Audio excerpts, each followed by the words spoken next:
Zee 24 तास एक पाऊल पुढे। पंढरपूर मंदिर समितीने आषाढीला येणाऱ्या लाखो वारकऱ्यांचा विचार न करता व्हीआयपींच्या दर्शनाची सोय केल्याचं उघड झालंय।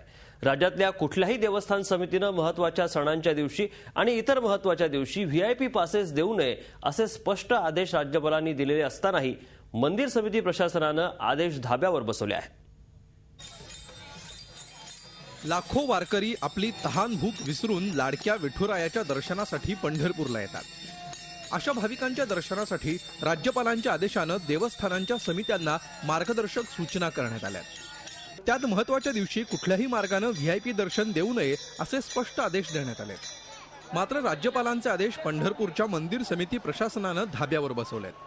तसंच मंदिर प्रशासनाच्या मनमानी कारभारामुळे मुख्यमंत्र्यांच्या कमी वेळेत दर्शन अशा घोषणेला काही महत्त्व दिलेलं दिसत नाहीये, कारण व्हीआयपींना दर्शनाची सोय उपलब्ध करून दिली जाणार आहे।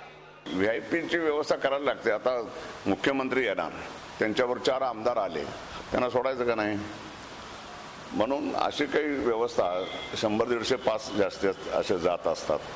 हे सगळे धरून हे 1700-1800 आत गणित बसेल। खऱ्या अर्थाने हे दर्शन पास जे बंद करत नाहीत त्यांच्यावर शासनाने कारवाई करावी अशी आमची अखिल भारतीय वारकरी मंडळाच्या माध्यमातून मागणी। जर याचा नाही विचार केला तर आम्हाला आंदोलनाचा नक्की विचार करावा लागेल। मात्र लाखो वारकऱ्यांचा विचार करून मंदिर प्रशासन आपला विचार बदलेल का असा प्रश्न आहे। आषाढी यात्रेला लाखो वारकरी शेकडो मैल पायी वारी करतात, ते केवळ विठ्ठलाच्या दर्शनासाठी।